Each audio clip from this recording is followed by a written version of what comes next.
Il est 20 h. Bonsoir à toutes et tous. Heureux de vous retrouver au compte de cette édition d'information dont voici les titres. Un incendie s'est produit hier soir dans les environs de 17 h à Sangoya, secteur 1. Pas de perte en vie humaine, mais d'importants dégâts matériels ont été enregistrés. Selon une victime, un coup de circuit serait à l'origine de cet incendie. Vous l'entendrez dans cette édition d'information. Les enseignants contractuels de la zone spéciale de Conakry se sont donné rendez-vous à la commune de Matam ce vendredi. Objectif, remplacer leur coordinateur national, Alseni Mabinti Kamara. Les détails, c'est dans ce journal. Le développement du football féminin reste un grand chantier en Guinée, alors que ce secteur est relégué au second plan par les autorités sportives. Le pays enregistre une floraison des clubs féminins ces derniers temps. Notre rédaction a rencontré quelques entraîneurs féminins. Vous les entendrez dans quelques instants. C'est tout pour les titres. Encore une fois, bonsoir. À la une de l'actualité, un incendie s'est produit hier soir dans les environs de 17 h à Sangoya, secteur 1. Plusieurs dégâts matériels ont été enregistrés, mais aucune perte en vie humaine. C'est un immeuble R+3 qui a pris feu. Selon la principale victime, un coup de circuit serait à l'origine de cet incendie. Suivez ce constat de Aïssata Kourouma. Qui aurait été provoqué par un court-circuit dans un immeuble à Sangoya. Aucune perte en vie humaine n'a été déplorée, mais plusieurs objets de valeur ont été consumés. La télévision, des réfrigérateurs, des fauteuils et autres matériels ont été détruits. C'est la fumée qui se dégageait en bas du bâtiment qui a alerté les habitants de cet immeuble. Malgré les efforts des sapeurs-pompiers et quelques voisins, aucun objet n'a pu être sauvé. Très affectés, ils nous expliquent comment ils ont appris la nouvelle.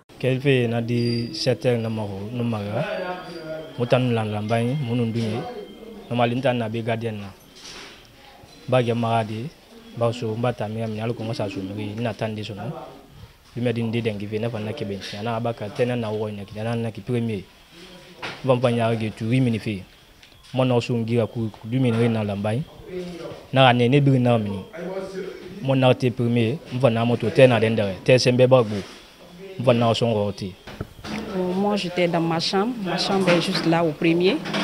Bon, ils sont venus taper à ma porte, le gardien dit il y a le feu.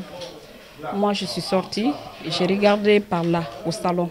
C'est là que j'ai vu il y avait un grand feu. Au niveau du salon quand même il y a eu assez de dégâts. Les dégâts causés par cet incendie sont énormes. Nabi Kamara est l'un des victimes. Allongé sur son lit étant blessé au moment de l'acte, il lance un appel à l'endroit de l'État.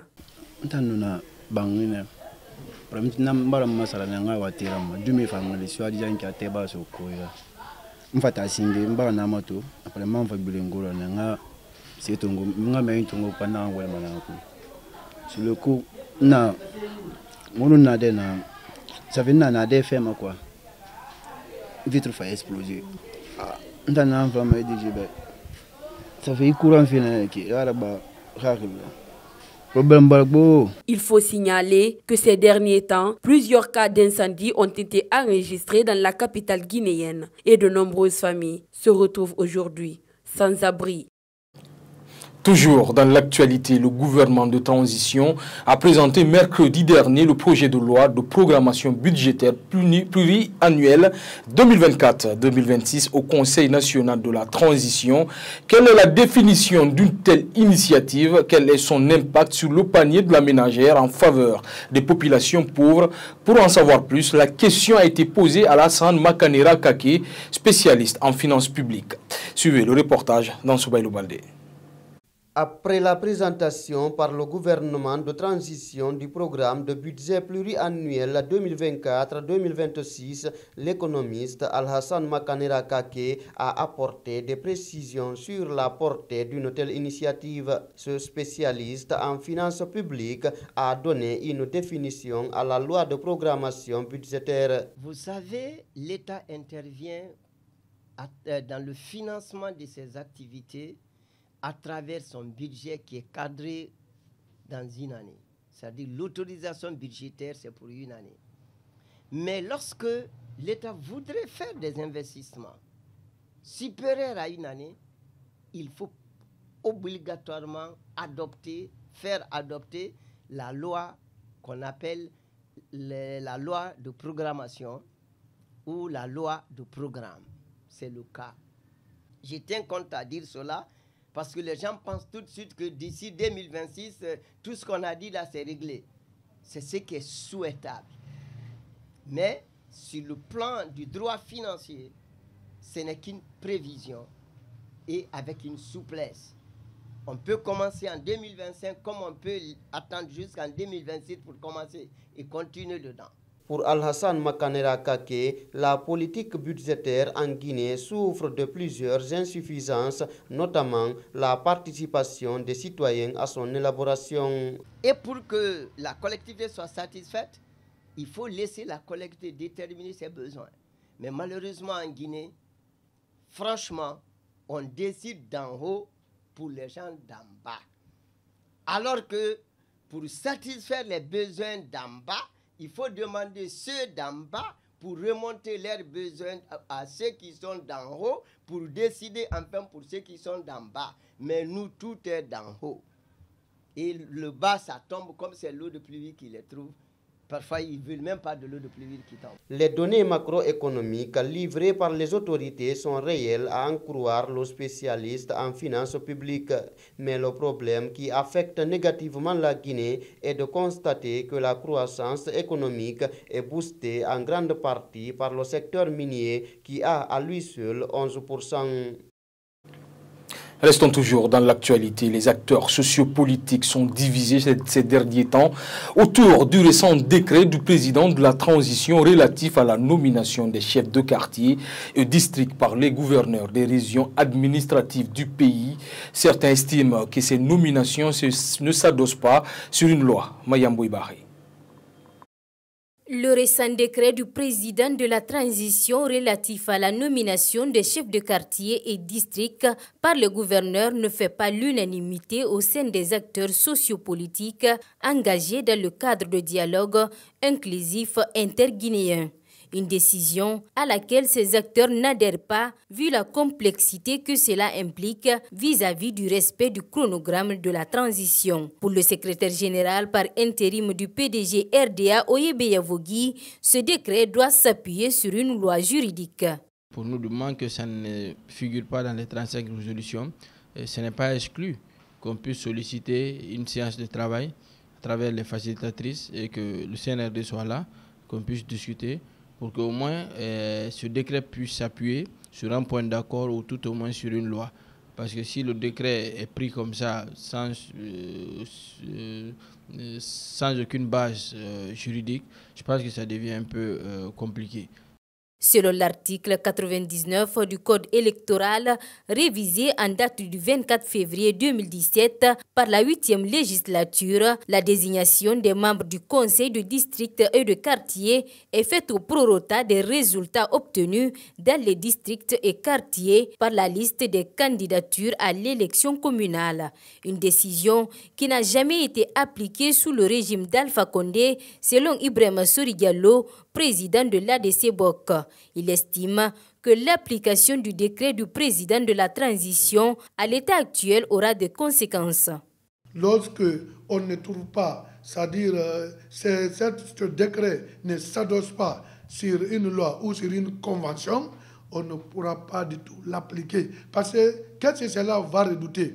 Ils ont donné des formes. Par exemple, il faut avoir plus de 100 familles qui vont accepter la candidature, ça devient une élection. Donc c'est pour dire qu'on est en train de faire une élection qui ne dit pas son nom et qui va être encore coûteux. Pourquoi ne pas alors organiser les élections-là? Il faut rappeler que c'est le 9 août dernier que le colonel Mamadi Doumbouya a rendu public ce décret. Pour montrer leur désaccord, des acteurs de la société civile guinéenne ont saisi la Cour suprême pour l'annulation pure et simple du dit décret présidentiel. C'est faux. Le président de la transition n'a pas racheté le PIP. Ces mots sont du président du mouvement contéiste et membre du parti de feu général Lansana Conté. Mohamed Sogoboli Bangoura défie quiconque pour prouver cette éventualité. Il invite par ailleurs le ministre de la Justice à poursuivre toute personne qui porterait des accusations à l'encontre du colonel Mamadi Doumbouya. Amara Bangoura. Mohamed Segoboli Bangoura fait partie de ceux qui cultivent la paix au sein du Parti de l'Unité du Progrès de feu général Lansana Conté, mais ne digère pas qu'on porte des accusations contre l'héritage politique laissé par l'ancien président. Le responsable du parti s'apprêterait à porter le président de la transition à la tête du PUP. C'est faux, mon frère, je vous dis c'est faux. Monsieur le procureur de la République, monsieur le ministre de la Justice, monsieur Charles White, de porter toute plainte à une personne atteinte à la dignité ou à la diffamation de colonel Mamadi Doumbouya, de voir où colonel Mamadi Doumbouya a acheté le parti, il a fait le virement où, il a donné le chèque où, il a entretenu avec qui. Si cela devenait réalité, Segoboli Bangoura ne refuserait pas de soutenir colonel Mamadi Doumbouya. Mais à quoi s'explique le silence du Parti de l'Unité du Progrès en cette période de transition où le débat sur le chronogramme est tendu? Le PUP ne peut pas aller dans un moment dialogue. Qu'est-ce qu'ils vont dialoguer? Ils vont faire quoi? Ils vont dire quoi? Non, la dialogue, si on les invite, ils ne viennent. C'est le secrétaire général du parti qui ne vient pas. Il fait toujours se faire représenter par quelqu'un, un de ses membres du PUP du bureau politique qui vient assister la dialogue. Mais parce qu'ils ont besoin de la tête de lion, mais pour voir le lion. Mais quand tu vois l'enfant, mais tu as vu le lion? Le sujet qui fragilise l'ancien parti au pouvoir entre 1984 et 2008 est celui relatif au congrès électif pour remplacer l'actuel secrétaire général Fodé Bangoura. Pour le président du mouvement contéiste, le sujet n'est pas à l'ordre du jour et ceux qui portent le projet sont en manque de quoi reprocher aux responsables du parti. Je vous disais en titre, ce vendredi, les enseignants contractuels de la zone spéciale de Conakry se sont donné rendez-vous à la commune de Matam. Objectif, remplacer leur coordinateur national, Alseni Mabinti Kamara et Moussa Doré, par Mohamed Latiz Brahim Salim, comme leur nouveau coordinateur régional de la zone de Conakry. Ces enseignants estiment que Alseni Mabinti Kamara ne se préoccupe plus de leurs intégrations à la fonction publique. Nene Moubalé. À l'unanimité, les enseignants contractuels de la zone de Conakry ont décidé de mettre hors de leur cercle Alseni Mabinti Kamara. Ce dernier était jusque-là leur coordinateur national. Ces enseignants estiment qu'ils ont été trompés par celui qu'ils ont mis devant pour leur défense auprès du gouvernement. Le comité annonce la création d'une commission spéciale de régularisation de la situation des anciens contractuels de la zone spéciale de Conakry. L'unification des deux blocs, bloc des anciens sortant des ENI et ISEG et des anciens contractuels sortant des autres universités en un seul bloc, le comité du salut des anciens contractuels de Guinée. La non-reconnaissance de M. Alseni Mabinti Kamara et Moussa Doré comme coordinateur et toute négociation pour nous, sans nous, est contre nous. À l'instant, le comité reconnaît M. Mohamed Latiz Brahim Salim, le savant, comme le coordinateur régional de la zone spéciale de Conakry et M. Mohamed Kalva Gilavogui comme adjoint. À cet effet, le comité appelle tous les coordinateurs régionaux et préfectoraux de rejoindre le mouvement pour l'unité et la solidarité des anciens contractuels. Pour rappel, ces enseignants contractuels avaient été recrutés depuis 2018 par l'ancien président Alpha Condé qui avait promis qu'après vérification des diplômes, tous ceux qui avaient des diplômes authentiques devraient être engagés à la fonction publique. Depuis cette date, aucun de ces contractuels n'a été engagé à la fonction publique. Un jeune cambiste du nom d'Alpha Saliou Bari, propriétaire d'une agence des champs à Sonfonia, a été victime d'un cas d'arnaque dans la soirée du mercredi 16 août. Deux hommes venus dans une voiture ont réussi à tromper sa vigilance avec des faux billets de devise d'une valeur de $1900 US. C'est la deuxième fois qu'il est victime de cette mauvaise pratique. Reportage Maman Tanouba. Sur les $2000 qu'il a reçus des mains de ces arnaqueurs, seul un billet de 100 était bon. Tous les autres étaient des faux. Alpha Saliou Bari a été trompé par deux hommes qui se sont fait passer pour des clients. Ils sont venus à 18 h le mercredi 16 août à bord d'un véhicule pour faire la monnaie dans l'agence de Alpha Saliou, située peu après les rails de Sonfonia. Une fois à l'intérieur, ils ont fait comprendre à Alpha Saliou dans un français teinté d'accent anglais qu'ils veulent faire la monnaie de $2000. La suite de l'histoire est juste surprenante. Quand ils m'ont donné l'argent, j'ai un bic à feutre ici, un marqueur pour vérifier si c'est un bon billet ou c'est un faux billet. J'ai vérifié les billets. Après, ils ont dit, ah, si je ne laisse pas à 930, là, vaut mieux qu'on aligne le programme. Je leur ai dit, ok, il n'y a pas de problème, vu que l'argent est là. Après, ils m'ont remis l'enveloppe. C'était dans l'enveloppe là. J'ai pris l'enveloppe directement. Dès qu'ils m'ont remis l'enveloppe, j'ai donné au petit, j'ai demandé de partir, c'est mon ami, à la T8. C'est en ce moment, ils n'ont même pas pris le temps de vérifier l'argent, ils ont pris l'argent, ils sont sortis. Et quand ils ont bougé, j'ai appelé mon ami, ce dernier m'a dit, ah mon frère, il y a un seul billet de bon. Tous les restes sont des faux. Ce n'est pas la première mauvaise expérience d'Alpha Saliou dans cette activité. Il y a 2 mois de cela, c'est un homme habillé en uniforme de gendarme qui avait également réussi à faire la monnaie d'un montant d'une valeur de 900 €, tous des faux billets. Quand il m'a dit c'est 900, j'étais pressé pour aller à la prière. J'ai calculé juste, j'ai pris le montant en francs guinéens, je l'ai donné. Il m'a donné l'argent, j'ai déposé ça ici. J'ai récupéré l'autre argent dans la caisse pour me précipiter à aller à la mosquée. Quand j'ai pris l'argent directement, il était sorti. J'ai touché l'argent, j'ai trouvé que c'était des faux. Je suis sorti, il était déjà sur sa moto sans plaque. Ces genres de pratiques sont devenues monnaie courante à Conakry.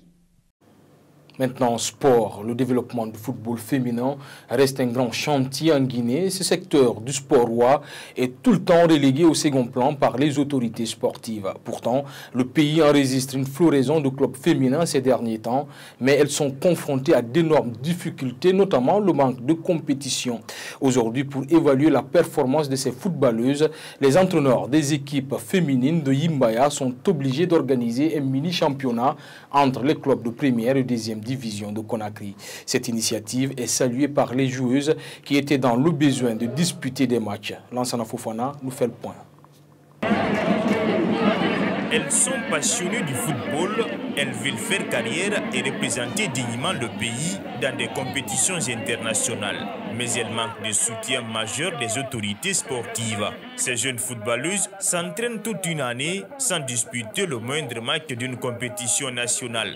La saison sportive 2022-2023 est terminée, mais les clubs de première et deuxième division du pays attendent toujours l'organisation de leur championnat. Désormais, les entraîneurs de Yimbaya ne veulent plus compter sur la Ligue guinéenne de football féminin. L'organisation d'un mini-championnat entre 4 clubs de Conakry est leur stratégie et l'objectif est clair. J'ai engagé ça pour ne pas que nous restons comme ça sans compétir. Ça fait longtemps qu'on parle du championnat féminin et jusqu'à présent, ça n'a pas abouti. Comme ce match entre Espoir Yimbaya et Association sportive de Bolonta pour la première place, ce mini-championnat a connu des rencontres âprement disputées, à l'image du football masculin.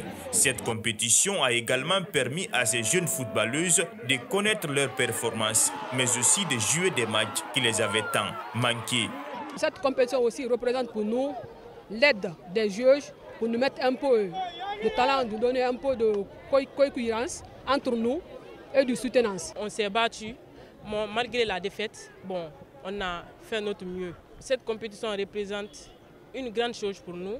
Chaque année, la Fédération internationale de football association FIFA octroie 500 000 $ au pays pour le développement du football féminin. En Guinée, ce montant n'a aucun effet positif sur les équipes féminines. Morlaye Sampil, entraîneur, invite les autorités sportives à s'intéresser à ce secteur du sport roi pour l'épanouissement de ces jeunes filles. Le développement maintenant du football féminin aujourd'hui, on voit dans le monde entier que le football féminin se développe.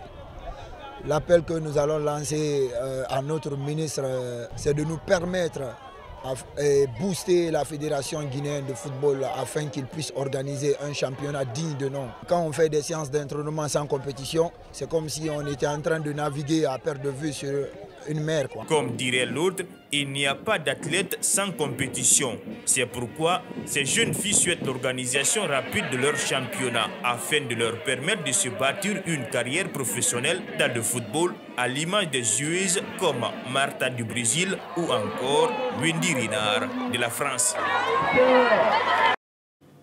C'est avec ce reportage sport qu'on se quitte. Merci d'avoir été des nôtres. L'information, c'est aussi notre site web, le www.siaminfo.com ou sur les réseaux sociaux Kavimedia.